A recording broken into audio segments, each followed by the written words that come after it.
سر یہ بھی اگلا سوال ہے کہ کئی ایک ویڈیوز میں اس بات کا آپ نے ذکر کیا ہے کہ نماز میں سجدہ صاحب کے ایک سے زیادہ سنت طریقے ہیں. ہاں جی.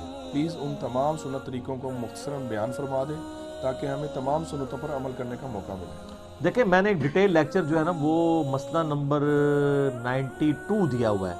سجدہ صاحب کے 5 طریقے اور کون سے 8 مواقع جن کے اوپر سجدہ صاحب کرنا ہوتا ہے اور کون سے 5 ایسے مواقع جس کے بارے میں مسکنسیپشن ہے کہ سجدہ صاحب ہے حالانکہ وہاں سجدہ صاحب کی ضرورت نہیں ہے. اس کے لیے بنیادی حدیث بخاری اور مسلم دونوں کی حدیث ہے کہ نبی علیہ السلام نے فرمایا کہ جب تم میں سے کوئی شخص نماز پڑھتا ہے تو شیطان آ کے اسے مغالطے میں ڈال دیتا ہے اور وہ شخص بھول جاتا ہے کہ میں نے 3 پڑھی ہیں یا 4 پڑھی ہیں یا 5 پڑھی ہیں.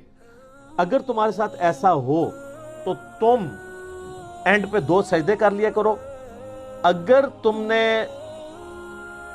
یعنی 3 پڑھی ہوئی ہوں گی اور وہ شک کے بعد وہ تو مسلم شریف میں آگے حدیث میں بیان کر دوں گا تو وہ اگر تم نے جو نماز تھی اتنی پڑھی ہوئی ہے تو وہ پھر شیطان کو یہ تمہارے ایکسٹرا سجدے ہو جائیں گے, وہ شیطان کو ذلیل کرنے کے لیے آ جائیں گے. اور اگر کم پڑھی ہوگی تو اس کی کمپنسیشن اس سے ہو جائے گی. لیکن اس کا یہ مطلب نہیں ہے کہ اگر کسی کو 3 یا 4 میں شک ہوا ہے تو وہ 2 سجدے نکالے گا, نہیں.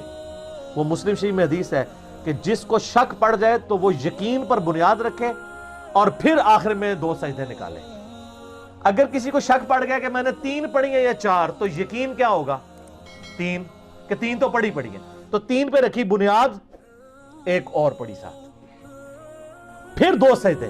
یہ نہیں ہے کہ 3 کی کمپنسیشن 2 سجدوں سے ہو جائے گی نا سر. ایک رکوع بھی رہ جائے, ایک سجدہ بھی مس ہو جائے, رکعت رہ گی پوری کی پوری اور نماز ہی نہیں ہوگی.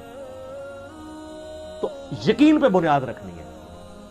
اگر کسی کو شک ہے کہ میں نے 2 پڑھی ہیں 3 اور مغرب کی نماز تھی تو وہ یہ سمجھے کہ میں نے 2 ہی پڑھی ہیں, ایک اور ملا ہے اور اینڈ پہ سجدہ صاحب کر لے, 2 سجدے کر لے, اس کی نماز ہو جائے گی. اب وہ کرنے کے 4 طریقے تو ایسے ہیں جو یعنی ہماری کتب 6 کے اندر آئے ہیں. ان میں سے 3 طریقے تو بخاری اور مسلم میں ہیں.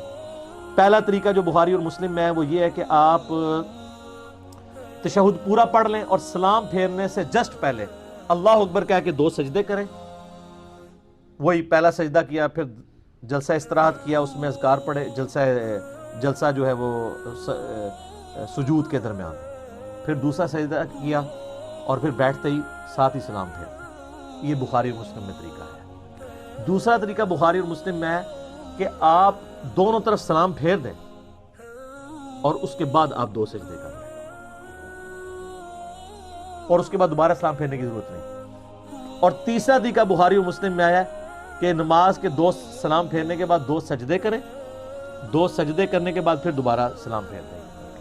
یہ 3 طریقے ہیں جو بخاری اور مسلم میں. چوتھا طریقہ جو ہے وہ جامعہ ترمذی میں آیا ہے, وہ یہ کہ آپ تشہد پڑھیں اینڈ تک, اس کے بعد 2 سجدے کریں, 2 سجدے کرنے کے بعد دوبارہ تشہد بیٹھ جائیں اور پورا تشہد پڑھ کے دائیں اور بائیں سلام پھیر دیں. یہ 4 طریقے ہیں جو سنت سے ثابت ہیں. ایک وہ طریقہ جو ہمارے حنفی بھائی کرتے ہیں وہ نہ نبی علیہ السلام سے ثابت ہے نہ کسی صحابی سے ثابت ہے, ایک تابعی سے ابراہیم نخعی سے ثابت ہے, اور وہ یہ روایت بھی پوری پیش کرنے جوگے نہیں ہے. مصنف ابن ابی شیبہ میں ہے, وہ پوری روایت یہ پیش ہی نہیں کر سکتے.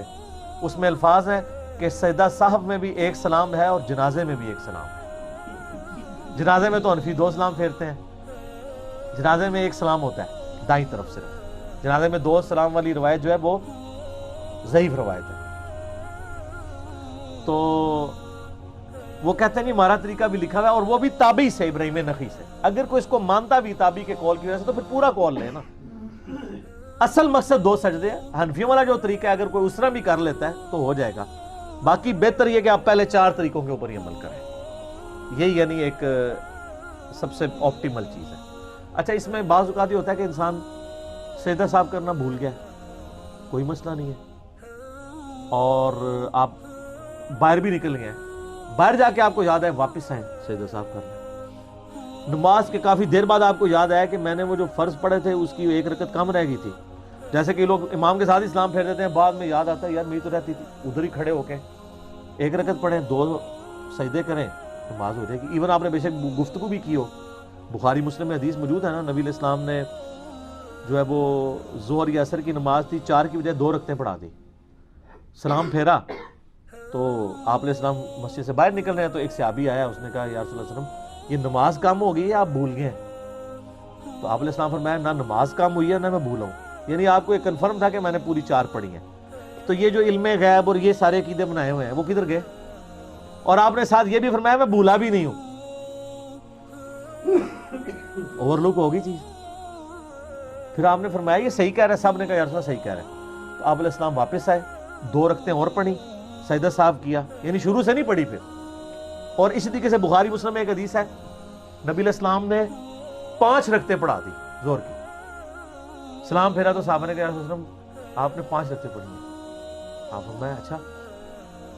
آپ نے اسی وقت 2 سجدے کیے، کیونکہ وہ 5 تو پہلے ہی فالتو تھی نا، اور تو ملانی نہیں۔ یہ جو حنفی کہتے ہیں نا ایک اور ملا کے اس کو ایون کریں، غلط ہے، یہ بھی بخاری مسلم کے خلاف۔ کوئی اونٹ رہے اونٹ تیری کون سی کالسی تھی، اس میں الفاظ ہیں۔ آپ نے اسی وقت 2 سجدے کیے اور سلام پھیر کے آپ نے فرمایا کہ میں بھی ایک انسان ہوں، جس طرح تم بھولتے ہو میں بھی بھول جاتا ہوں، اگر میں بھول جاؤں مجھے یاد کروا دیا کرو۔ حتیٰ کہ بخاری میں آتا ہے آپ علیہ السلام ایک دم مسجد میں آ گئے اور فوراً مسجد سے باہر نکلے، صحیح بخاری میں حدیث ہے۔ صحابہ کہتے ہیں ہم واپس آپ اس حال میں ہیں کہ آپ کی مبارک زلفوں سے پانی ٹپک رہا تھا۔ آپ فرمایا میں جنبی تھا، مجھے غسل یاد نہیں رہا، تو میں غسل کرنے گیا تھا۔ تو سر یہ چیزیں، یعنی ان ساری چیزوں کے بعد آپ کو نبی علیہ السلام ایک نارمل انسان نظر آتے ہیں۔ مرتبے کی بات نہیں ہو رہی، آئیڈیلزم کی بات ہو رہی۔ نبی علیہ السلام اگر نارمل نہیں ہوں گے ہمارے لیے رول ماڈل نہیں ہوں گے۔